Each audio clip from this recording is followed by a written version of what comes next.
प्रसाद परिवार के पड़ोसी होने के नाते हमें उनके घर की खबर रहती थी। जूही भी हमारे सामने ही अपने मायके के लिए निकली थी। तब थोड़ा अजीब लगा क्योंकि उसी दिन शरद वापस लौट रहा था, तो फिर जूही को मायके जाने की क्या सूझी।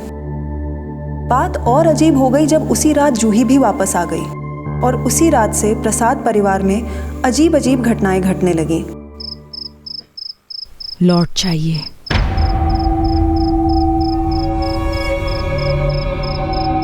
हमने कहा ना आपसे, लौट चाहिए।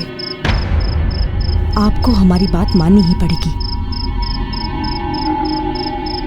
आप लौट चाहिए,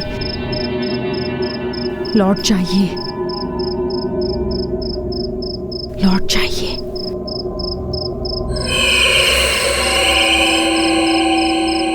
लौट चाहिए।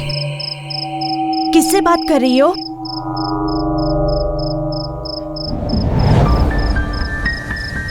वो कोई मछली मांग रहा था। कौन मछली मांग रहा है? हम कहाँ पहचानते हैं, हमें तो बस आवाज सुनाई थी कि कोई मछली मांग रहा है।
उन लोगों को ढूंढने आई हो क्या दीदी? हमारे मना करने पर सब लौट गए लगता है।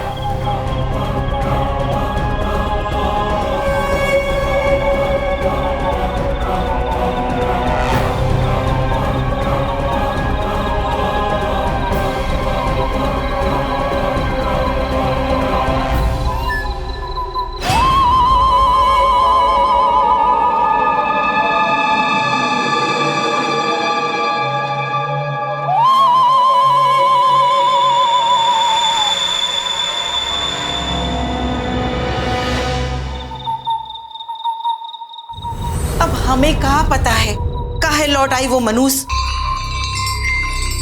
अब तक तो उसको पता भी चल गया होगा कि हमने काहे उसे अकेले मायके भेजा। सच जानने के बाद भी लौट आई। कुछ नहीं है जी, बस मोटी चमड़ी है उसकी, वरना इतना कम दहेज लेके आने के बाद भी आधे रास्ते से खाली हाथ लौटने का हिम्मत नहीं होता जी उसका। अरे तुम ऐसे कैसे नहीं मानोगी? हाँ, बतिया रही हो हमसे?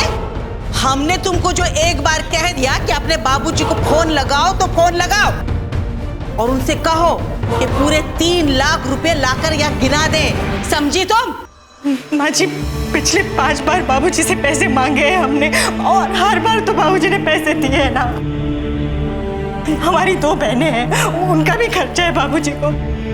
हमारे बाबूजी पैसों का इंतजाम नहीं कर पाएंगे। अरे नहीं कर पाएंगे तो काहे पैदा किया तुमको? माँ, हम तो कहते हैं मार के गाड़ दो नौटंकी रानी को और शरद का ब्याह किसी ऊंचे खानदान में करा दो। और का? अरे ऐसा बोझ को सीने में रख के घूमेगा पूरी जिंदगी। अरे अम्मा जी, हम तो ये कहते हैं मिट्टी का तेल लाएं और जला दे इस मनहूस को।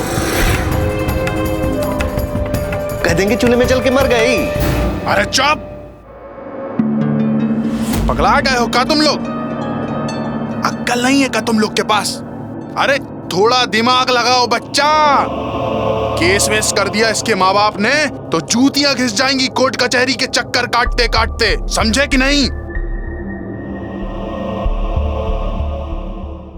देखो, अगर हमरी मानो तो ई मेहरानी जी को बाइज्जत मायके भेज दो और शरद का इनसे तलाक करवा के इनसे छुटकारा पाओ, छुटकारा। ऐसा मत कहिए बाबूजी, हम आपके आगे हाथ जोड़ते हैं। ऐसा मत कहिए। हम उसके घर गए थे बाबूजी, आज आया नहीं है, कल लौटेगा और तभी पता चलेगा इन महारानी के लौटने का चक्कर का है। जब से जूही रानी आई है ना, तब से उसके तेवर बदले बदले हैं। जरूर इसके पीछे उसके नाटक।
बोल बेटा बोल, तुमको कुछ नहीं होगा बेटा, बोल क्या हुआ, बोल बेटा। रीना बेटा ठीक हो जाएगा बेटा।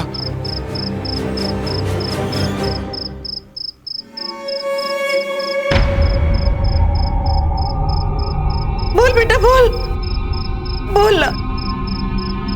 कुछ नहीं होगा बेटा, कुछ नहीं होगा तुम्हें।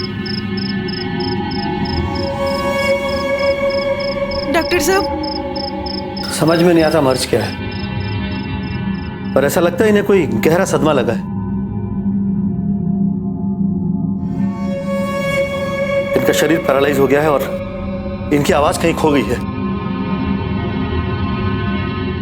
आप लोग ऐसा करें कि इनको पटना ले जाएं, वहीं किसी बड़े अस्पताल में इनका इलाज हो पाएगा। डॉक्टर साहब, हम आज ही हमारी दीदी को ले जाएंगे। नहीं, हम भी चलेंगे तुम्हारे साथ। नहीं जीजा जी, आप अम्मा बाबूजी के साथ रहिए।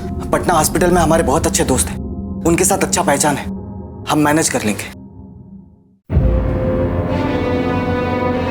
कुछ नहीं होगा बेटा तुमको।